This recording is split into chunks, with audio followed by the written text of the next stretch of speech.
Hello and welcome to the Film Ireland podcast. I'm Gemma Creagh and I'm chatting with Antonia Campbell-Hughes about her powerful POV feature, It Is In Us All.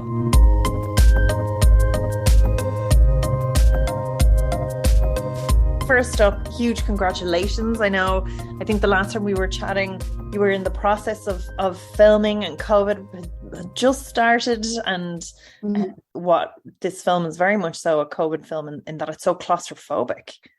And you feel the weight of the lockdown, kind of that isolation in there, which is it's very interesting to watch. Yeah, but it's completely non-COVID. Yeah, but I wrote it years before COVID ever was conceived of, so it's completely coincidental. And I did have to do what they called at the time, which was a COVID pass on the script, but it was nothing to do with removing people or anything like that. It was not to address the fact that, we're all locked down. It was more just cost. Like it was, I think my COVID passes were about where the expenses were because it was harder to get insurance. So I had to reduce driving and accidents. But so the way that the film is in that kind of very isolated sense where there's, he's one man in a very empty land. It was written that way in 2017.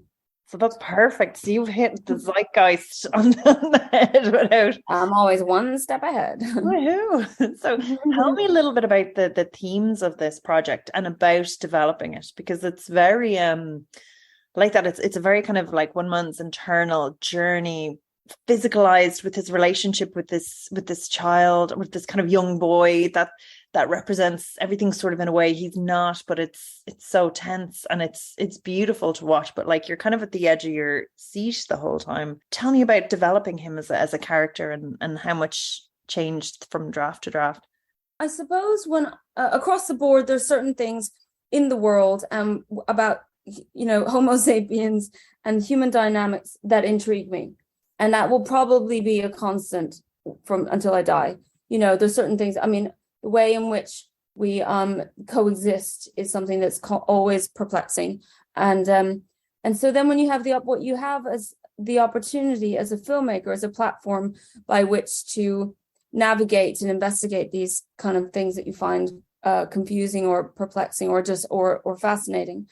So that's always been a driving line in terms of the work I do. And then it's about finding a suitable narrative to hang those themes off, and so I really I enjoy rules and regulations and boundaries by which to work within, like limitation I actually find quite inspiring. And so the limitations on this were budget, delivery time in terms of my when it was presented to me and when I had to come up with an idea, a proposal to enter the competition, let's say, and the fact also that it was a women's theme.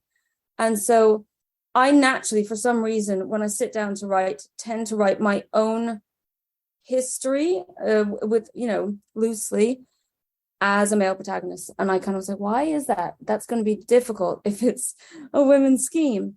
But I just didn't really think that. I thought, my position as a female filmmaker is that I suddenly have the opportunity to really take the time to observe and dissect and give the platform to go into the gradients of male versus masculine that we do often give to the female, Yeah, like, and it is because he is such a reserved character, and like he feels when you're watching him like this tightly coiled spring that's about to explode at any point, but then it doesn't. And like watching him with that tension and knowing his kind of loaded past as well is very, very interesting as a viewer to watch. And I'm just wondering, as an actor, how do you like develop his character? Was he fully formed before you got Cosmo on board? Did you explore his character with him? Because again, it's such an internal piece that it's just interesting to see how it was teased out. Yeah, the thing is, like, what I very much wanted to look at, I these words like,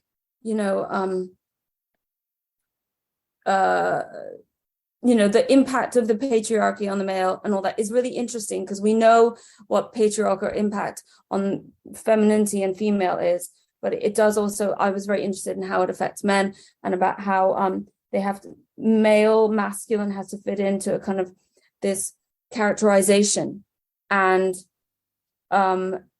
he's like someone who's been it's like he's suspended and contained and stifled within this kind of restriction of what the male control is, where limited emotion is. So that was very much what Hamish as a character is, and that's why we see the explosion of, I consider that the first, I don't spoiler alert, but the first impact of a collision, it's almost like he's ripped open and begins to live for the first time. And that was always very much what this journey of the narrative was.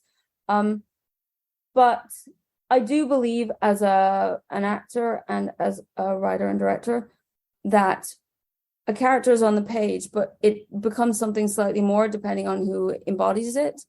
So with Cosmo, it would be always slightly different if it was someone else, Yeah, but it's interesting you were saying about the toxic masculinity, because you've 3 generations and you see the push and the pull. So you have this younger guy who's much freer, who is kind of pulls him out into the journey of living and more self-expression.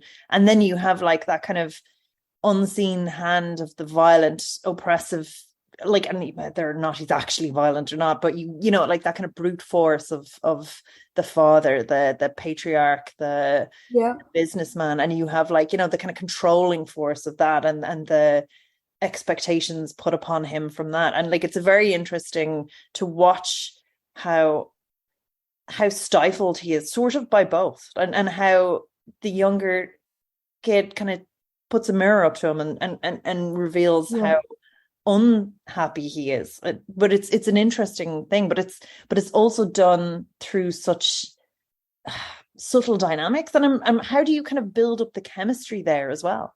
Yeah, well, first of all, I have to point that I never use the word toxic masculinity, because I think it's the opposite to what I was actually doing. Toxic masculinity is something that's so negative and so judgmental in a sense. And I find that very specifically, I was trying to give platform and applause and much more a sensitivity to addressing and observing male gradient, and that was something that that's why, but there are all these hashtag kind of woke terms that I just they don't really have, there's not much, they're kind of a conversation ender, and I just felt that term is very much the opposite to what I was trying to do. But it is about observing with sensitivity and giving the male a lot more it's about giving it like time and conversation and inspection, and that's something that we always tend to give a female. Actually, that is the thing that is the difference between this, because he's an introspective character, and that's the thing that makes this so different, is that his journey is so internalized. And that's why Cosmo is a really good choice for that, because he gives so little away. And so, well, that's the thing, is like in terms of Cosmo as an actor, like I very much relate to how he is as a performer and as a human, and I find it much more evocative when, like, first of all, I'm interested in writing characters that don't have handles on to hold on to for an audience. You really have to invest in them. And when you put that investment in to a less accessible character, you benefit much more. You earn by going on that journey with them. And as Cosmo is an actor like that, and actors of that sort that they speak to me, is where everything is so held within the dermis, and you see the emotions and the pain that's held within them. Like, holding back is something that really affect me as a filmmaker and as an actor and as an audience member even. So and that's what's so compelling about the character of Hamish, because he really is someone who's been, I mean, I just think it's almost impossible to not feel for him, because you have to have such sensitivity to understand a male that is that contained and has to work so hard to keep the world at bay. And then when he breaks open, it's such a revelation. And can you tell me about working with that cast and getting there's such a great chemistry between himself and Reese? Do you think so? Thank you. I mean, well, what I think is really interesting is they're so different, and they're such different characters as well. I mean, it really is, like, to put it in very plain man speak, I almost needed Evan to be, I mean, what he is he's a character who's completely externalized. Like, everything is with hope and wonder, and the world is at his fingertips, and there's a naivety and a lack of callous, and that extroversion and open beauty is in effect absolutely threatening to someone who exists by being contained and closed. And so they were also just very, very different types of actors and performers. And that, I think, conflict works well. You know, when you put two very different types together, it's just, what it means is the tension or the energy between two different halves is what is tangible. And how do you find that with them? Do you have, as a director, do you have big discussions? Do you sit in a room? Do you send them characters or descriptions? Like, how do you get to the crux of who people are and work with that? I think my strength is choosing the right people for the right actors for a role. And I think it's always a balancing act of knowing exactly what one brings. Like, to me, I mean, it's very obvious. Like, when I had Cosmo, I knew that what I was looking for in an Evan had to shift. And, you know, because I looked at it is all about balance. I don't believe in trying to pull somebody into something where they don't sit comfortably. I mean, I guess, you know, a lot of people have asked about my experience as an actor and how that impacted as being a director. And I just know that as an actor, I very much believe in being quite fully immersive and knowing your material thoroughly and doing everything within your power to satisfy your director's wishes. So within reason, that's kind of how I am as a director also. And I was very lucky to have a cast who were that invested also. For me, it's I don't like to rehearse that much, because I think basic, like, line reading is interesting. I mean, this is also boring, but no, I don't like to workshop and rehearse, because for me that's much more craft oriented. That's repetition. I like to find many options. And I do, you know, I used to wonder, I felt guiltily, like, I very much hone the narrative. There's not much difference between what you see on screen to the script. It's pretty much, it's very designed and prescribed. Like, it very much had a lot of time to prep and know exactly what I'm trying to do. I feel that landscape and positioning and camera setup and lighting and all these things are just as evocative. So I believe, I mean, I used to say that the landscape and place and tableau, let's say, was my leading character.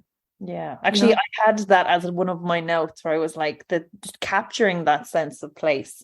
And again, the, like, how oppressive it is, but how kind of fish out of water as well it is for Cosmo to go back there, and everyone's I knew your mom, like, you know, and there's like a restrictiveness to that as well, where you're like, what does that mean for the person, for their identity coming back there as well, you know? And exactly. that kind of overt friendliness as well, that's almost obtrusive in the beginning. Yes. that Yes. it's very interesting to watch, and that is such the difference. Like I've of expats especially that come home. Like one of my cousin was over in London, and she was like, she's from like rural Ireland, and she's like the difference of interactions between the two places was intense, and she could feel herself getting more into the London way. And I think it's an interesting thing, and it's so well observed in this. And I'm Yeah. I mean, I've always been really interested in just basically human beings that feel completely displaced in the world, like, so it's almost non-geographical. It's like an inner sense of placement. And that's something I think is, it's universal. And so when I first wrote this, I very much argued for the fact that it could be in Romania, like in the Midwest, like anywhere. It's not necessarily Irish specific.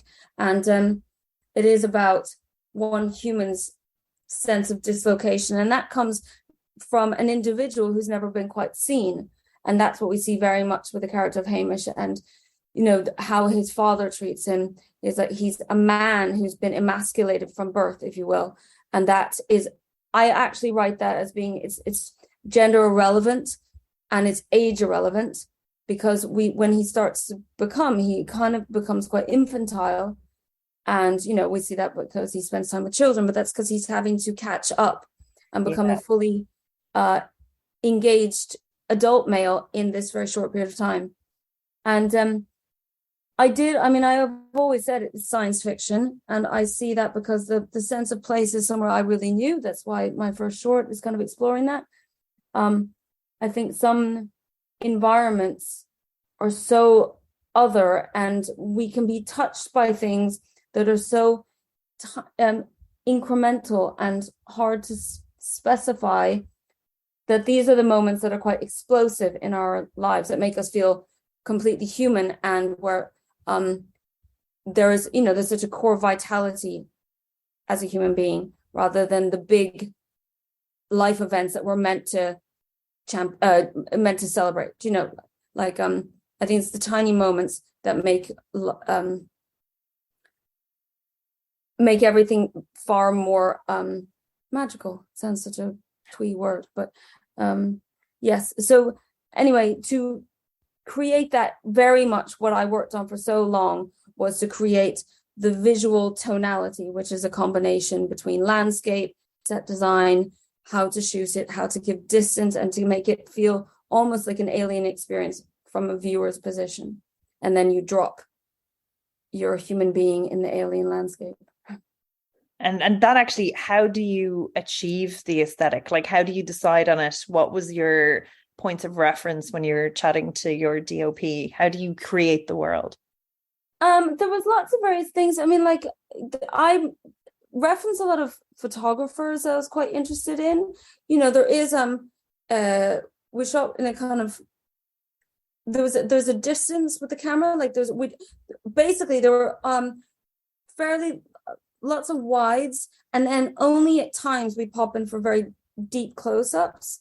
But the house itself, I mean, that was a set build, and very much that was to give another kind of like womb-like experience, and the different scenes were lit accordingly to kind of create a mood. So that was all pre-planned, and that was the good thing about, I suppose, the time I had with lockdown, was to very much have a mapping of that. And it was very locked off camera positions, so we have a repetition, all that. So, and that's also why things like shooting the cars, to feel the movement and transition into place with that. Yeah, because I really enjoyed those shots. It was like Stephen King, like they're looking at this alien artifact, and I remembered, and it just kind of, there was something very uncomfortable about it as a viewer, where you're almost like watching this artifact that is almost as if it's been in the ground for a really long period of time, and then observing it like an abstract thing, and then using that to process it, which was, it's an interesting standpoint. It's very unique. Yeah, I hope so. I mean, that's the thing, is like, I always say that, the film is very much an experience, and it's very sensory based. And if, like, sometimes people I don't know how to say, but people tend to watch with a desire for entertainment, and so you have this kind of like need and an immediate intellectual dissection, or like you have to be proven something or delivered something. But if you allow it to just wash, then you very much go on that journey. And it's very important to catch something like that, I think, on a big screen. But I do think it's very important to be immersed to get the full hit of this. So the sound mix as well, it's very kind of layered and nuanced. How do you work? Like, do you work in a room with the sound editor? Do you get sent cuts and kind of approve them yourself? How do you obtain that feel? Yeah, sound was very, very important to me, and also for it to be seamless with the score. Like the score is quite integral, because I always have like issue when I feel that score is layered, or it's kind of dictates or smacks you in the face and it's intrusive. I really wanted my score and the sound design to work hand in hand and complement each other. Silence and score are, I mean, they're so opposite, but also so integrally parallel. Things that I find, like, you'll see that in the film, there's no sense of this is a very simple note that I gave to the sound designer. I was like, I don't want any hints of birds. They tend to drop in birds whenever you're outside. It's like, there's no birds. There's no birds on Mars. He's on Mars. How could there possibly be birds?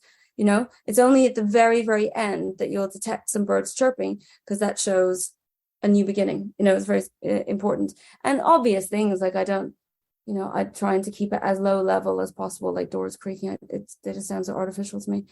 And then my wonderful composer is Tom Furs, who's someone I've known for a very long time. It's his first feature, I think. And what I really love about discovering new talent, people who have maybe been extremely prolific as artists in slightly different arenas. Like, he's a very skilled and talented musician with he's been in many bands, etc. It was his first foray into narrative, and there's a freshness with that, and there's like a non-discipline almost, and that I think he did. We worked very closely together. And actually, speaking of say newer talent, working with Rhys. So again, like, he's super duper talented, but did you have to kind of get a performance from him, or did he just show up fully formed on the day?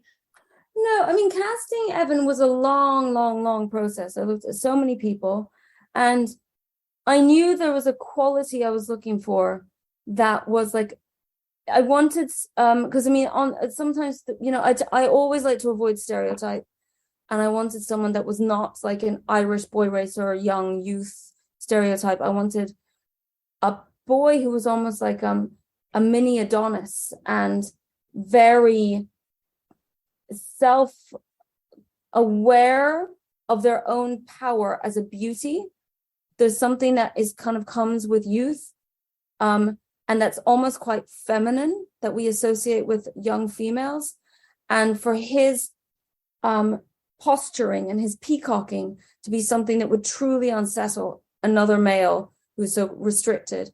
And Rhys has such a beautiful, polite ease, and he's so physically beautiful. And those were qualities I found very interesting in him. And he's very generous with his self-investigation, let's say. He's very brave in what he's, where he's willing to showcase himself. Something good. Yes. Yeah, because I think that is definitely there in that chemistry, like between the two. And you are sold, and you are kind of in love with him by the end of the film as this young. You do see why Cosmo sort of follows him through the thicket towards that, like towards something else, and it's enjoyable thing to watch. But I love how the undercurrent, how underpinned it is, how subtle it is. Yeah, I mean, the thing is, I think that there was something that I kept wanting to address, and that is when people have zero cynicism, there's like an open-eyed flirtation with the world. And that is something I really want to harness. And it kind of, sometimes people lose that as they age and as they are more out in the world. And, you know, that's where we develop callous. And that was something very unique to Reese. You know, it's, we're not used to be, it's very arresting and striking and unnerving when you meet people that are so wide-eyed and open to you. You know, we're surrounded by people who are very wary and naturally self-protecting, and when you are engaged or when you encounter that open-eyed curiosity, it's very disarming. Yeah, it's very interesting to see that your perspective on it, actually, like, just because I'd have a different way of processing information, so I'd pick it up in a slightly different way, and it's actually just really illuminating to see where it comes from. So it's really fabulous to listen to. There's so much detail, but like, I guess my major note to Cosmo always was that when he starts to go on the journey, which is the main bulk of the film, it's as though everything is experienced for the first time. Like, there's this kind of wonder and, you know, and it is about being disarmed and engaged and seduced. Very much about being seduced by the landscape, seduced by the food he eats, seduced by car driving, seduced by adrenaline. It's all very, and everything for the first time can be unsettling but Moorish, and that's his journey. Yeah, it's wonderful. And how did you keep that kind of pacing? Those long shots of him in a space and getting the feel of him in that space, but like to keep the pacing along, and then to have those kind of like almost feverish moments at points. Like, how do you find that? Was that kind of something that you felt out, or had you planned? It was very planned. I mean, I had a complete timeline of his time there, and something I wanted to be very authentic is that in those places like that, the distance between location and experience is long, and I needed him to be worn down. His physicality has to be stretched, because that's why, I mean, again, body horror is like toxic masculinity. These words I don't really understand, but I am very something in general in cinema that I find very compelling is when we see a visual of somebody ripped apart, whether it be sickness or stress or the actual tissue being torn open. I think that's a wonderful representation and